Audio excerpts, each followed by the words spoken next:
Hood. They got Rodney Hood as their starting three. They're relying on Rodney Hood. You know, this dude was a Cleveland cast-off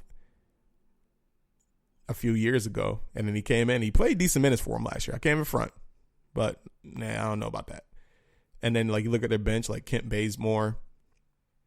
Nurkic is hurt. So they're not going to have him for majority of the season. Anthony Simons, second-round guy from last year, who I liked a lot. But, he shouldn't be. He's not ready yet. They got some other players on the team. I can't think of the complete roster right now. My apologies. But just overall, looking at that Blazers team, they're another team where I just don't know about them. Like, if I had to pick right now, I would say that the Blazers would get into the playoffs. I think they would be one of those teams that fill that slot. So, let's go ahead and fill that slot then. I'm gonna put the Blazers in. I think the Blazers gets in. I think they can be either a 6th, 7th, or 8th seed in that. So I would say Blazers probably get in. But that's a first round exit waiting to happen. Honestly. Like, yeah. So we'll see. Another team. And I gotta pick this up. But there's only a few teams in the East that I really want to talk about. But another team in there. San Antonio. The Spurs. Now, San Antonio, like, talent-wise, not the most talented team, obviously. There's teams with more talent, obviously, especially top-end talent. San Antonio's best player, would you say, it's between Aldridge and DeRozan. He's able to re-sign Murray, DeJounte Murray. Fucks with Murray. Shout out to Murray. Lonnie Walker, Rudy Gay. Solid team overall. Patty Mills, one of the better six men in the league. I like the Spurs. The Spurs is one of those teams. They're just a solid team. We know who the Spurs are. We know what they're going to do. We know their culture. Popovich, still to me, the best head coach in the game. He puts his players, he does what a head coach is supposed to do. He puts his players in optimal position to succeed in this league. Defense is always going to be solid. Spurs is another team I'm filling in as one of those spots. It's almost impossible for me not to pick the Spurs and make the playoffs. Like, it's just almost a guarantee. There's like 3 things guaranteed in life. There's death, there's taxes, and the Spurs are going to make the playoffs. Simple as that. What seeding they're going to be, I don't know. We're going right now like we're doing like 6, 7, 8. So they're going to be one of those seeds, in my opinion, 6, 7, or 8. Put them in, pencil them in. No, pin them in. I'm not about to pencil them. They're going to be a playoff team. Spurs are going to be a playoff team. They just figure it out. They just find a way. Popovich just finds a way. Now, and then they're going to be one of those teams. They're going to be a tough first round exit. Whoever they go against, unless it's the Clippers.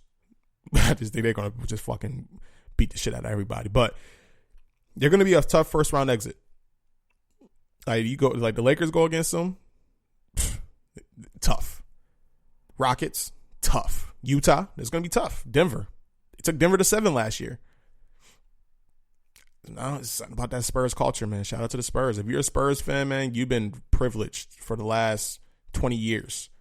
Just watching good basketball. And then you got 5 championships in that 20-year span.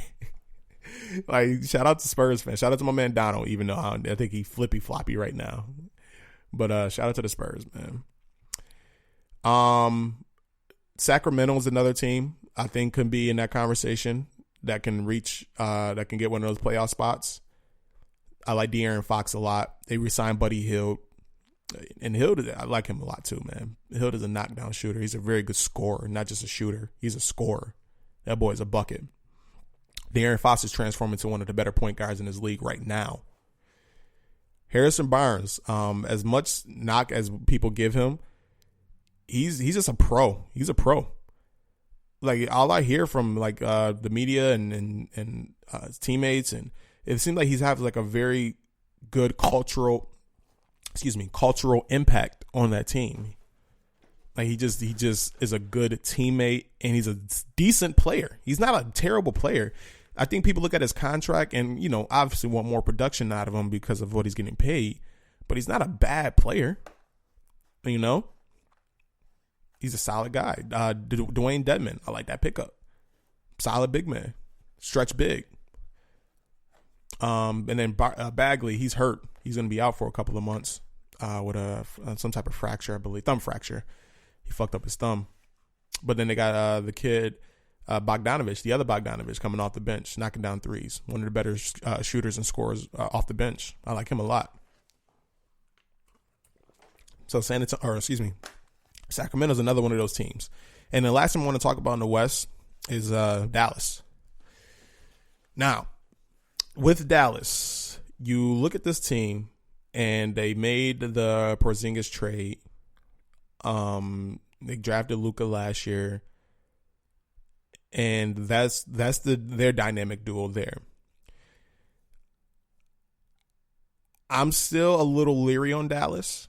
I'm still a little leery on, so you got to rely on Porzingis' health, and he's missed a year and a half of basketball, so we'll see what happens there.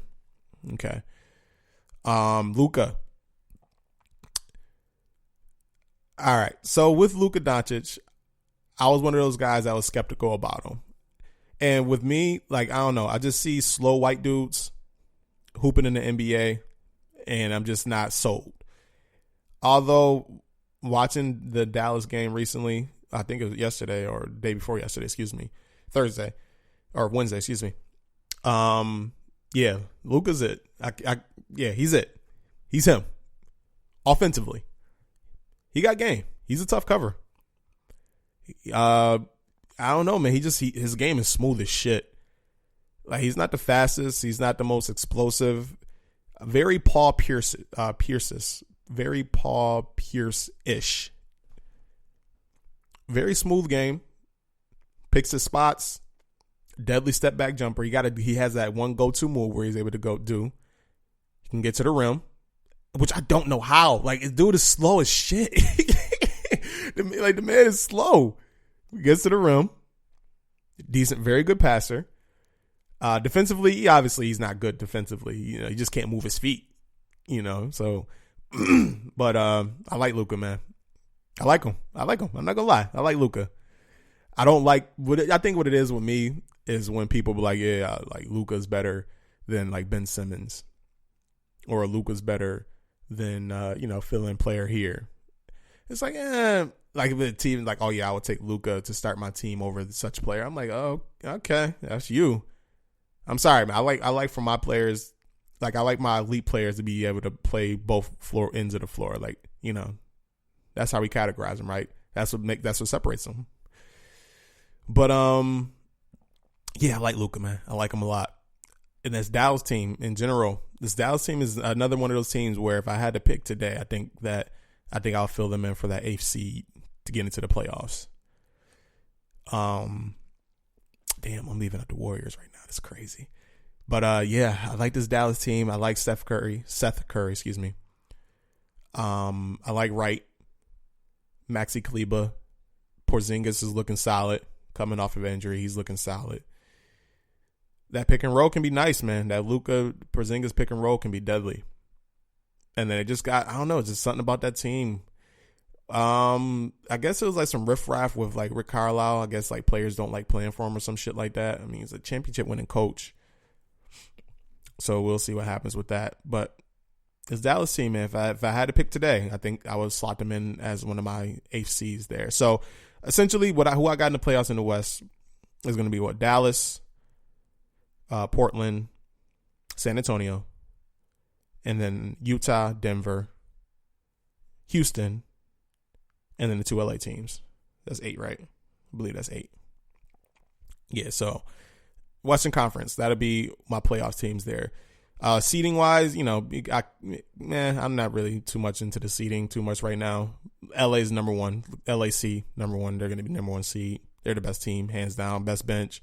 Even with load management, because they're going to be doing that with Kawhi. He's not going to be playing all of the season. Same thing with Paul George. They're going to have load management. They're going to give players, those star players, time off. Doesn't matter. Their load management games are going to be against weaker competition. They're going to beat the shit out of them. It doesn't matter. Their bench is too elite. shout out to the Suns. Ayton is suspended for 25 games potentially here, but that's another team. I don't know, just something about them. And Minnesota. Shout out to Minnesota. Big Cat. Robert Covington. Shout out to my man Cov. Yeah, real quick, Karl Anthony Towns, man. That boy is nice. That boy's elite.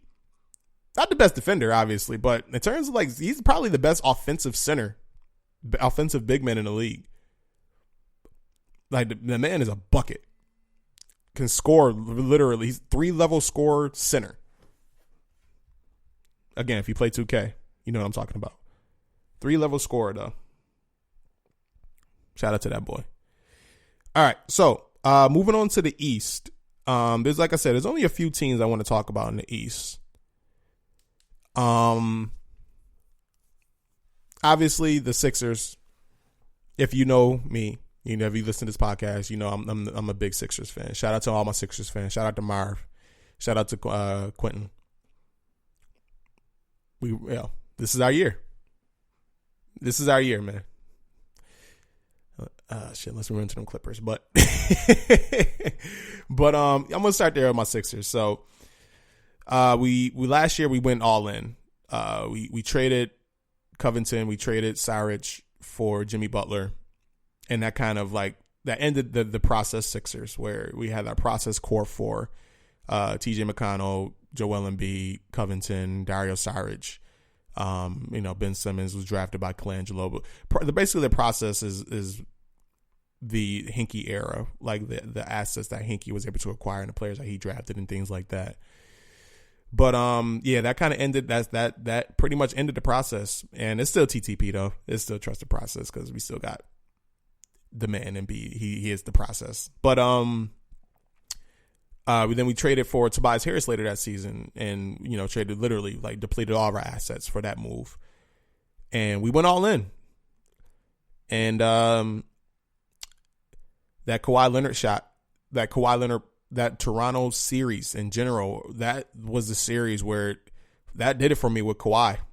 He established himself as the best player in the league at that series.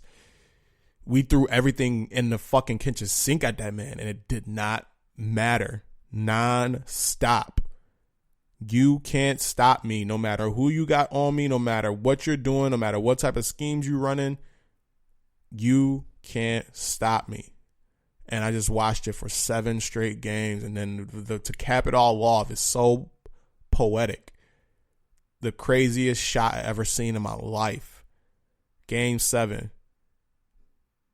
Oh my God. Just thinking about it is making me sick to my stomach. I know y'all laughing right now, but fuck you. Oh my God. But yeah, Kawhi Leonard, man. But anyways, I digress. So this year we kind of retooled our team. Jimmy Butler, he wanted to go to Miami, which, shout out to Jimmy, man. He came in, he gave us some great moments. And, honestly, I thought we had it. I thought we really had it, but, fell short. So, he wanted to go Miami, said he wanted to retire in Miami or whatever that means. But, so we got Josh Richardson for him, which love it, by the way. We was able to re-sign Tobias Harris. And then also we was able to deplete one of our biggest rivals, probably the biggest rival of ours with the Celtics. We was able to sign, in my opinion, their most important player that they had in Al Horford. We was able to steal him from them. I think we kind of overpaid for Al Horford, 4 years, $100 million, but 97 with incentives, but still, it's kind of worth it at this point, I think, in my opinion. So we kind of retooled our team, and we went big. We doubled down in size. We was a big team last year. Like everybody in our starting lineup was like 6'4" and above. Like JJ Redick was the smallest player at 6'3", 6'4". Everybody else is like 6'8" to 7 feet tall. And we kind of doubled down. Now, like we replaced Redick with Richardson, who's 6'6", 6'5", and then everybody else is 6'8" and above, 6'9" and above. So we got like Simmons, Harris, and Horford, who's like 6'9", 6'10", and then you got Embiid, 7 feet. Our size, we're going to beat the shit out of teams. Just physically beat the shit out of teams in the Eastern Conference. Like, just abuse teams. Just bludgeon them. And that's kind of what we did to the Celtics this past game. It was kind of fun to watch. It's just one of those things. It's like I'm watching it at work, and then I'm listening to the game as I'm driving home, and it's just like I'm just shouting, "Yo, y'all too little, y'all